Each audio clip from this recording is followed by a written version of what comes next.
الحمد لله نحمده ونستعينه ونستغفره ونؤمن به ونتوكل عليه ونعوذ بالله من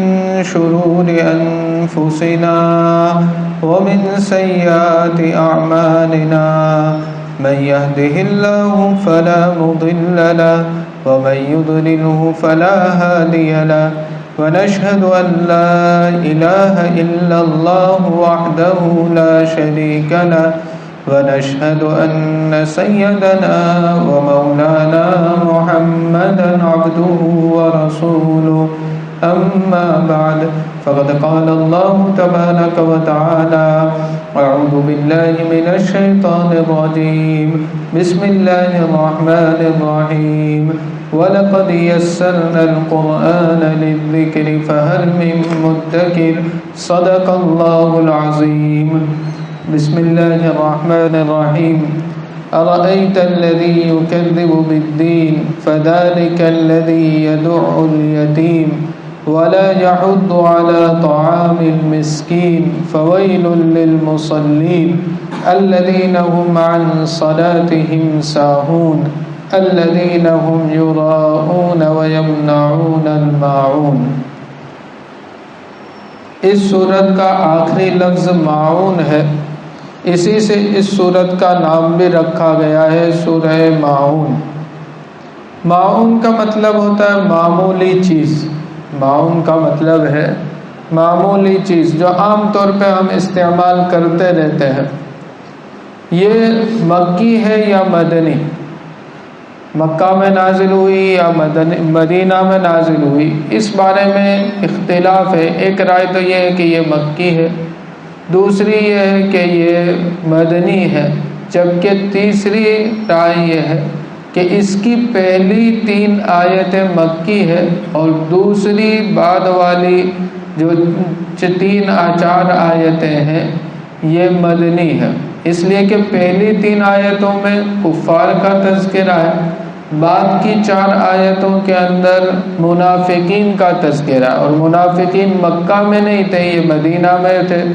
تو اس لیے بعد کی 4 آیت کے اندر منافقین کا تذکرہ ہے، گویا یہ 4 آیتیں مدینہ میں نازل ہوئی۔ اس میں ایک تو اصولی چیز بیان کی اور 5 اعمال کا تذکرہ کیا ہے جو کافرین اور منافقین کی گویا علامت ہے، ان میں پائے جاتے تھے، یعنی کہ مسلمانوں میں یہ پائے جانے نہیں چاہیے۔ اللہ تبارک و تعالیٰ فرماتے ہیں، کیا آپ نے دیکھا اس آدمی کو جو جزا اور سزا کے دن کو جھٹلاتا ہے، یعنی قیامت کا انکار کرتا ہے؟ یہی وہ ہے جو یتیم کو دھکا دیتا ہے اور غریبوں کو کھلانے کی ترغیب بھی نہیں دیتا، غریبوں کو کھلانے کی ترغیب نہیں دیتا۔ یہ کافروں کا تذکرہ ہے۔ آگے منافقین کا تذکرہ ہے، فویل للمصلین، ہلاکتی ہے ان نماز پڑھنے والوں کے لیے جو اپنی نمازوں سے غافل رہتے ہیں اور وہ دکھلاوا کرتے ہیں اور معمولی چیز سے بھی منع کر دیتے ہیں، معمولی چیز بھی لوگوں کو دینے سے منع کر دیتے ہیں، تو یہ منافقین کا تذکرہ ہے۔ اس سورت کا جو اول حصہ ہے اس کے شان نزول میں شاہ عبدالعزیز رحمۃ اللہ علیہ نے لکھا ہے کہ ابو جہل جو مکہ کا سردار تھا، اس کا عمومی دستور یہ تھا کہ جب کوئی مال والا مرنے کے قریب ہو جاتا اور اس کے بیٹے یتیم ہوتے تھے تو یہ وہاں چلا جاتا اور اس کو کہتا کہ تیرے یتیم بچے ہیں، تو اپنا مال اور ان بچوں کو میرے حوالے کر دے، میں ان کی اچھی پرورش کروں گا تاکہ یہ ضائع نہ ہو جائے۔ تو وہ سوچتا کہ مال بھی زیادہ ہے اور بچوں کی طرف کوئی دھیان نہیں دے گا، یہ سردار ہے، تو وہ اقرار کر لیتا اور لوگوں کو کہہ دیتا۔ جب مال اس کے پاس آ جاتا تو مال تو لے لیتا اور یتیموں کی خبر گیری نہ کرتا، ان کو کھانا پہننے کے کپڑے وغیرہ صحیح سے دیتا نہیں تھا، ایسا ہی ایک یتیم نبی کریم صلی اللہ علیہ وسلم کے پاس آیا اور ابو جہل کی شکایت کی حضور سے کہ یہ مجھے کھانا وغیرہ میں اس کی پرورش میں ہوں، میرے ابا کا مال اس نے لے رکھا ہے، لیکن یہ مجھے کھانا وغیرہ صحیح سے دیتا نہیں ہے۔ نبی کریم صلی اللہ علیہ وسلم اس کے پاس گئے اور اس کو کہا کہ تو اللہ سے ڈر، آخرت میں حساب کتاب ہونا ہے، اس سے تو ڈر اور یہ یتیم کا مال مت کھا۔ جب یہ کہا تو ابو جہل کہنے لگا کون سا قیامت کا دن اور کون سا جزا اور فضا کا دن اور یہ کیا ہے؟ بولے میں اس کو نہیں مانتا، میں اس کو مانتا نہیں ہوں۔ اسی کے متعلق اللہ نے کہا کہ کیا آپ نے اس شخص کو دیکھا جو جزا اور سزا کے دن کو جھٹلاتا ہے؟ اَرَأَيْتَ الَّذِي يُكَذِّبُ بِالدِّينِ، یہ وہاں بھی آیا تھا سورہ فاتحہ میں، مالک یوم الدین، جزا اور سزا کے دن کا وہ اللہ مالک ہے کہ وہاں جس نے اچھے اعمال کیے ہیں اس کو اس کا بہترین بدلہ ملے گا، اور جس نے برے اعمال کیے ہیں اس کو اس کی سزا دی جائے گی۔ اور یہ عقلی چیز ہے، سمجھ میں آنے والی چیز ہے، اس لیے کہ دنیا کے اندر ہم دیکھتے ہیں کہ بہت سارے ایسے نیک لوگ ہیں کہ جو اللہ کی عبادت کے اندر مشغول رہتے ہیں، دنیا میں شریعت پہ چلنے کے لیے، اللہ کو راضی کرنے کے لیے ظاہراً دنیا کا بہت سارا نقصان وہ برداشت کر لیتے ہیں، اور پھر بھی وہ دنیا کے اندر مصیبتوں میں رہتے ہیں، بیماریوں میں رہتے ہیں، تکلیف کے اندر رہتے ہیں۔ اور بہت سارے وہ لوگ ہیں کہ جو خوب ظلم کرتے ہیں، لوگوں کا قتل کرتے ہیں، لوگوں کے مال کو کھا لیتے ہیں، سب کچھ کرتے ہیں، اور اس کے باوجود وہ دنیا میں عیش کی زندگی گزارتے ہیں۔ تو کیا یہ دونوں برابر ہو سکتے ہیں؟ کوئی حساب نہ ہو، کوئی کتاب نہ ہو، ایسا ہو سکتا ہے؟ کتنے نہیں ہو سکتا کہ ایک طرف فرعون ہے جس نے کئی چھوٹے چھوٹے معصوم بچوں کو قتل کیا،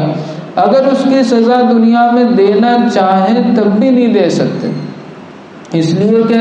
ایک کے بدلے میں اس کو قتل کیا جائے گا، دوسرے جو باقی رہ گئے اس کا کیا؟ اس کے بدلہ تو اس کو کچھ نہیں ملا، اس کے بدلے میں اس کو کوئی سزا نہیں دی گئی۔ تو مطلب یہ ہے کہ دنیا کے اندر اللہ تبارک و تعالی جزا اور سزا دیتے نہیں، ہاں کبھی کچھ تھوڑا سا چکھا دیں تو وہ الگ چیز ہے۔ تو اللہ کے یہاں ایک دن مقرر ہے، اس دن ہر عمل کا بدلہ دیا جائے، چھوٹا ہو یا بڑا ہو، سارے عمل کے بدلہ دینے کا دن اللہ نے طے کیا ہے۔ اللہ تبارک و تعالیٰ کہتے ہیں کہ یہ اس کو جھٹلاتا ہے۔ قرآن میں اللہ تعالیٰ کہتے ہیں نا، کتنے پیارے انداز میں، افحسبتم انما خلقناکم عبثا وانکم الینا لا ترجعون، کیا تم نے یہ گمان کر رکھا ہے کہ ہم نے تم کو بیکار پیدا کر دیا ہے اور تم ہمارے پاس واپس نہیں آؤ گے؟ اللہ تعالیٰ کہتے ہیں ایسا نہیں ہے، یہ کوئی ہم کھیل نہیں کر رہے دنیا کے اندر کہ دنیا میں تم کو بیکار پیدا کر دے، تم لوٹائے جاؤ گے ہمارے پاس اور ہم تمہارا سب کا حساب لیں گے۔ حدیث شریف میں آتا ہے اللہ کے سامنے سے پیر حرکت نہیں کر سکیں گے جب تک کہ سوالات کے جوابات نہ دیے جائیں کہ یہ عمر جو ہم نے تجھے دی تھی کیا کیا تو نے اپنی زندگی میں، یہ جوانی جس میں ساری طاقتیں کامل ہوتی، اللہ پوچھے گا وہ جوانی میں کیا کیا، مال کیسے کمایا، حلال کے حرام، مال کہاں خرچ کیا، اچھی جگہ پر یا بری جگہ پر، اور جو تجھے علم حاصل تھا اس علم پر کیا عمل کیا۔ جب تک آدمی جواب نہیں دے سکے گا، اس کے پیر اپنی جگہ سے حرکت نہیں کر سکے، وہ ہل نہیں سکے گا، تو اللہ تو وہاں حساب کتاب لینے والے ہیں۔ کہ اللہ تبارک و تعالیٰ قرآن میں دوسری جگہ یہی کہتے ہیں افمن کان مؤمنا کمن کان فاسقا لا یستوون، کہ کیا ایک مسلمان اس کو ہم ایک فاسق کی طرح کر لیں گے؟ ایسے برابر ہونے والے نہیں، کہ جو مسلمان ہیں جو نیک ہیں اللہ ان کو ان کی بہترین بدلہ عطا کرے، اور جو فاسق ہیں جو ظالم ہیں اللہ ان کو ان کی پوری پوری سزا دے گا۔ تو یہ دن تو آنے والا ہے، تو اللہ تبارک و تعالیٰ کہتے ہیں کہ اتنی بھی عقل نہیں ہے، یہ دین کو جھٹلا رہا ہے، یہ قیامت کو جھٹلا رہا ہے اور دنیا ہی کو اصل سمجھ بیٹھا ہے۔ تو اس میں مفتی تقی صاحب نے بہترین ایک چیز لکھی ہے کہ ہم مسلمان ہیں، اللہ کا احسان ہے کہ ہم قیامت کو جھٹلاتے نہیں ہیں، ہم قیامت کو مانتے ہیں، لیکن پھر بھی ایک چیز ضرور ہے کہ ہم قیامت سے غافل ضرور ہیں، ہم قیامت کو بھلا چکے ہیں، ہم قیامت کو بھلا چکے ہیں، ہمارے جو سامنے ہے بس اسی کو ہم نے سب کچھ سمجھ لیا۔ ابھی ہم گئے تھے ہمارے حضرت مفتی احمد صاحب مانپوری دامت برکات ان کے پاس، تھوڑی دیر انہوں نے نصیحت کی، اس میں خاص بات انہوں نے یہی کہی کہ ہمارے سامنے ہم کو جو دنیا دکھ رہی ہے بس ہم نے اسی کو سب کچھ سمجھ لیا، اسی کے پیچھے ہم پڑے ہوئے ہیں کہ یہ تو یہ حقیقت میں یہ دنیا نہیں، یہ دنیا تو ختم ہونے والی، آج ہیں ہم کل نہیں رہیں گے۔ اس کا اثر کیا ہے؟ فَذَلِكَ الَّذِي يَدُعُّ الْيَتِيمَ، یہی وہ ہے جو یتیم کو دھکا دیتا ہے کہ ایک یتیم بچہ کہ جس کے اوپر شفقت کا ہاتھ پھیرنا چاہیے، حدیث شریف میں آتا ہے صرف ہاتھ پھیرنے سے اس کے سر پہ جتنے بال ہیں اتنے ثواب، کتنا آسان۔ اور ویسے بھی کوئی یتیم ہوتا ہے آدمی کا دل پسیج جاتا ہے، نرم ہو جاتا ہے کہ اس کے والد صاحب نہیں ہیں، اور یہ ایسا ہے کہ یتیم کو دھکا دے رہا۔ نبی کریم صلی اللہ علیہ وسلم فرماتے ہیں کہ جو شخص یتیم کی کفالت کرے گا، یتیم کی نگرانی کرے گا، یتیم کی ضرورتوں کو پورا کرے گا، وہ اور میں قیامت کے دن اس طرح ہوں گے، دونوں انگلی ملا کے اللہ کے نبی صلی اللہ علیہ وسلم کتنے قریب ہوں گے وہ یتیم، کہ یتیم کو ساتھ تو اور شفقت کرنی چاہیے، اور یتیم کو دھکے دیتا ہے۔ اسی لیے قرآن کریم کے اندر اللہ تبارک و تعالیٰ فرماتے ہیں کہ جو یتیموں کا مال کھا جاتے ہیں وہ اپنے پیٹ کے اندر آگ بھر رہے ہیں۔ یأکلون اموال الیتامی ظلما انما یأکلون اموالهم فی بطونہم نارا، کہ وہ اپنے پیٹ کے اندر آگ کے انگارے بھر رہے ہیں، کہ اس لیے یتیم کے مال سے بہت احتیاط کرنے چاہیے۔ ہم یہ سوچتے ہیں کہ ہمارے یہاں تو ایسا، ہمارے ایسا نہیں، لیکن ہے ہم میں بھی کچھ چیزیں ایسی ہیں کہ جس میں یتیم کا مال کھایا جاتا ہے۔ اس میں سب سے اہم چیز جو ہے وہ میراث کو تقسیم نہ کرنا۔ باپ مر گیا ہے، باپ کے مرنے کے بعد وہ جو مال ہوتا ہے اس کے سارے وارثوں میں تقسیم ہوتا ہے، اس میں اولاد بھی ہوتی، اور بہت سی مرتبہ ایسا ہوتا ہے کہ اس کی اولاد یتیم ہوتی ہے، یعنی ابھی نابالغ ہے اور اس کا باپ مر گیا، تو اس کا جو مال تھا اس مال کے اندر اس یتیم بچے کا بھی حق ہے۔ ہم اس کو کھا نہیں سکتے، ہمارے لیے اس کو کھانا جائز نہیں ہے۔ اسی لیے کہا گیا کہ سب سے پہلے مرنے کے بعد، کفن دفن سے فارغ ہونے کے بعد، پہلے مال کو تقسیم کیا جائے، جس کا جتنا حصہ ہے وہ ادا کر دیا جائے۔ آج کوئی مولانا صاحب کہیں گے کہ بھائی انتقال ہو گیا، اب کفن دفن ہو گئی، چلیے اب تقسیم کرنے میں، تو لوگ کہیں گے کہ یہ کوئی وقت ہے تقسیم کرنے، حالانکہ یہی وقت ہے تقسیم کرنے کا۔ بولے یہ تو پرایوں کی طرح ہو گیا، یہ تو ایسا لگتا ہے جیسے ہم ان کے مرنے کا انتظار کرتے تھے کہ مال تقسیم، حالانکہ یہی وقت ہے۔ یوں کہتے ہیں کہ ہم تو بھائی بہن اچھی طریقے سے رہتے ہیں، لیکن جہاں کچھ مدت ختم ہوتی ہے، 2 سال 5 سال 10 سال شادیاں ہوئی، شادیوں کے بعد بچے پیدا ہوئے، اب لڑائی جھگڑے شروع ہوتے ہیں، اب لڑائی جھگڑے شروع ہوتے ہیں کہ کیا ہوا؟ بولے تو نے اپنی شادی میں اتنا خرچ کیا، میری شادی میں اتنا، تو نے اپنے بچوں پہ اتنا خرچ کیا، میرے اوپر اتنا ہوا۔ یہ سارا وبال کس کی وجہ سے ہوتا ہے؟ جو شریعت کا حکم ہے کہ فوراً تقسیم ہونا چاہیے، فوراً تقسیم نہیں کیا تو یہ سارے مسئلے بعد میں کھڑے ہوتے ہیں۔ پھر مفتی صاحب کے پاس آتے ہیں تو مفتی صاحب حساب کیسے کریں گے؟ خود اسی کو معلوم نہیں ہے کہ کس نے کتنا حساب کیا، کس نے کتنا خرچ کیا ہے، کس نے کتنا لیا ہے، تو مفتی صاحب کیسے حساب کر کے دے سکتے ہیں؟ تو یہ سارے مسائل ہیں، اس لیے شریعت نے کہا کہ سب سے پہلے تقسیم ہو جانا چاہیے۔ تو اس میں یتیموں کا مال ہوتا ہے جس کو ہم کھا نہیں سکتے۔ اسی طریقے سے ایک مسئلہ یہ بھی ہے کہ جو نابالغ بچے ہوتے ہیں ان کا مال بھی کھانا جائز نہیں ہے۔ وہ ہدیہ کریں ہم کو تو ان کا ہدیہ کرنا بھی درست نہیں، ہمارے لیے لینا بھی درست نہیں ہمارے لیے۔ اسی میں ایک چیز یہ بھی آ جاتی ہے کہ باپ جو بچہ پیدا وغیرہ ہوتا ہے تو اس کے پیسے آتے ہیں، باپ اور ماں یہ سمجھ لیتا ہے کہ یہ تو ہمارے بچے کے کھا لو، حالانکہ یہ کھانا جائز نہیں۔ یہاں تک لکھا ہے کہ اگر باپ نے بیٹے کے لیے کوئی خریدا، کپڑا خرید لیا، کپڑا پہنا دیا اس کو، یہ اس کا ہو گیا، اب وہ بڑا ہوتا ہے تو ہم کیا کر لیتے ہیں کہ وہی کپڑا چھوٹے بھائی کو اس کا پہنا دیتے ہیں، حالانکہ یہ بھی درست نہیں، اس لیے کہ یہ اس کا ہے۔ اس لیے فقہا نے یہ بات لکھی ہے کہ اگر ہم کسی نابالغ بچے کے لیے کوئی چیز لیویں تو ہم اس کا مالک اس کو نہ بنائیں، ہم خود مالک بنیں،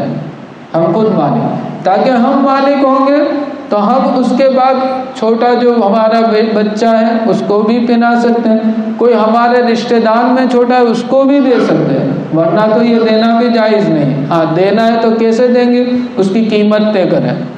کہ یہ اگر ہم باہر بیچنے جائیں تو کتنے میں بکے گا، کہتے ہیں کہ یہ 200 روپے میں یہ جوڑی بک جائے گی، تو یہ 200 روپے اس کے اندر رکھتے ہیں، یہ 200 روپے ہم اس کے اندر، یہ اتنا نازک مسئلہ ہے۔ اسی لیے کہا گیا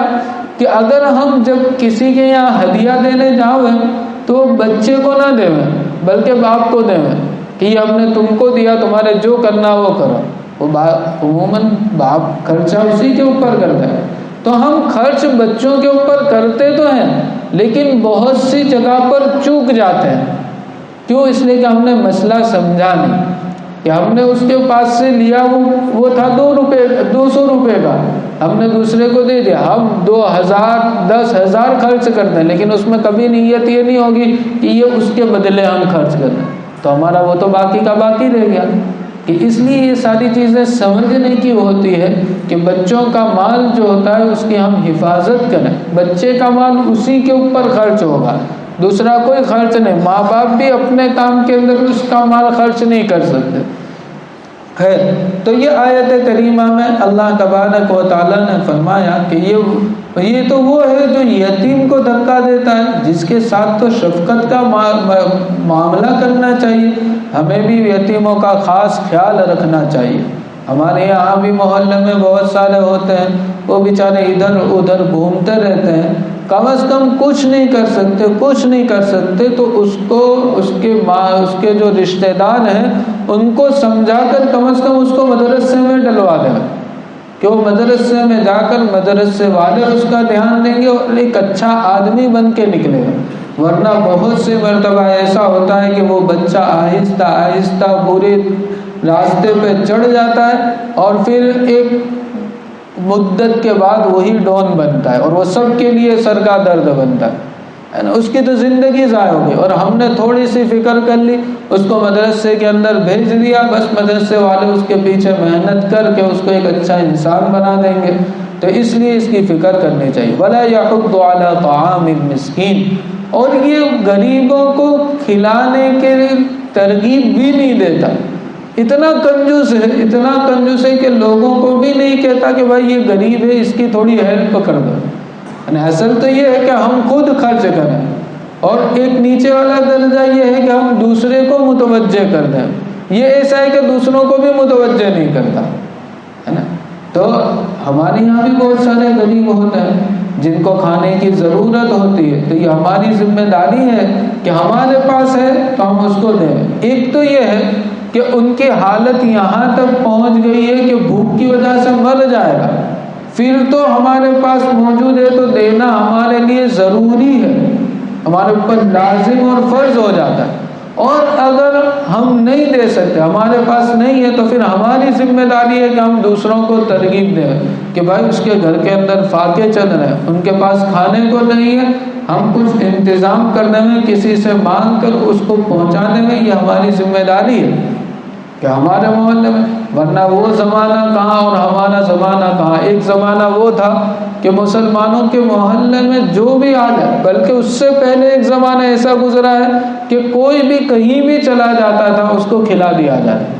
کوئی بھی کہیں سے بھی آیا ہے کام والے اس کا انتظام، کھلانے سلانے کا انتظام کر لیتے تھے۔ پھر مسلمانوں کے اندر یہ بات رہی کہ وہ کھلاتے تھے سلاتے تھے۔ حضرت علی رضی اللہ تعالیٰ عنہ کا قصہ مشہور ہے کہ ایک دن لے گئے، کچھ نہیں پوچھا، کھلایا سلا دیا، پھر چلے گئے، پھر دوسرے دن لے گئے، کھلایا اور سلا دیا، تیسرے دن کھلایا اور سلایا، پھر کہا کہ آخر آپ آئے کیوں؟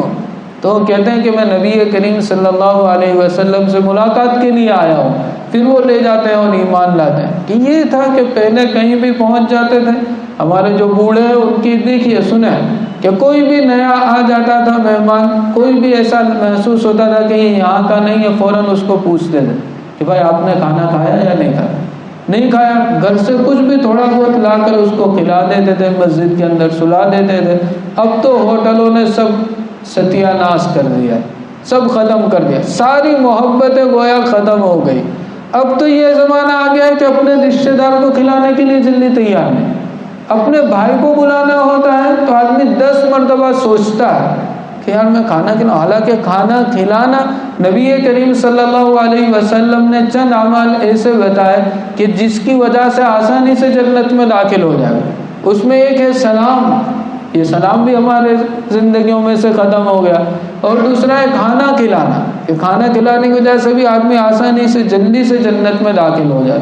تو گویا مال کی محبت اتنی ہمارے دلوں کے اندر گھر کر گئی ہے، اتنی گھر کر گئی ہے کہ ہم بعض مرتبہ سوچتے بھی ہیں کہ لاؤ ہم خرچ کریں، پھر ہوتا ہے کہ چلو نا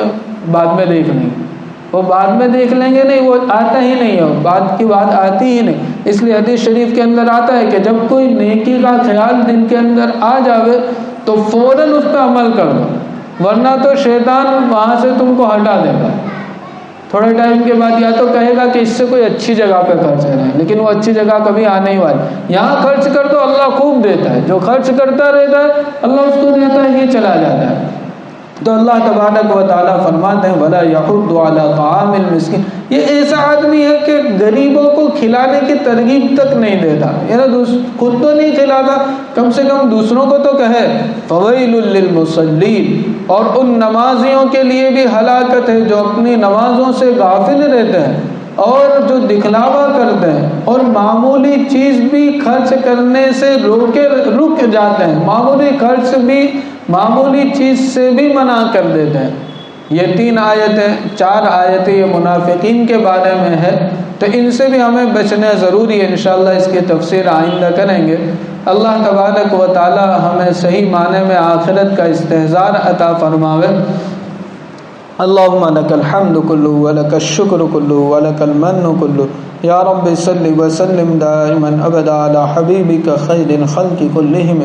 ربنا لا تزغ قلوبنا بعد إذ هديتنا وهب لنا من لدنك رحمة إنك أنت الوهاب۔ ربنا آتنا في الدنيا حسنة وفي الآخرة حسنة وقنا عذاب النار۔ یا اللہ ہم تمام کے تمام گناہوں کو معاف فرما، یا اللہ آخرت کا استحضار نصیب فرما، یا اللہ ہر وقت آخرت کو سامنے رکھ کر اپنی زندگی گزارنے کی توفیق عطا فرما، یا اللہ دنیا کی محبت کو دلوں سے نکال دے، یا اللہ آخرت کی فکر عطا فرما دیجئے، یا اللہ پوری امت کو آخرت کی فکر عطا فرما دیجئے، یا اللہ امت کے حال پر رحم فرما دیجئے، یا اللہ امت جہاں کہیں پریشان حال ہے ان کی پریشانیوں کو ختم فرما دیجئے، یا اللہ آپ ہی کہنے اور سننے کی توفیق عطا فرماتے ہیں، یا اللہ آپ ہی اس پر عمل کی بھی توفیق عطا فرما دیجئے، یا اللہ قرآن والی زندگی ہماری بنا دیجئے، یا اللہ قرآن کے نور سے ہمارے دلوں کو منور فرما دیجئے، یا اللہ جو مانگا وہ بھی عطا فرما دیجئے، جو مانگنے سے رہے گا وہ بھی عطا فرما دیجئے، یا اللہ ہم تمام کی تمام جائز تمناؤں کو پورا فرما دیجئے، یا اللہ موت تک ہمیں کسی کا کسی اعتبار سے محتاج اور دست نگر نہ بنائیے۔ اللہم انا نسألک من خیر ما سألک منہ نبیک محمد صلی اللہ علیہ وسلم ونعوذ بک من شر ما استعاذ منہ نبیک محمد صلی اللہ علیہ وسلم وانت المستعان وعلیک البلاغ ولا حول ولا قوة الا باللہ العلی العظیم برحمتک یا ارحم الراحمین۔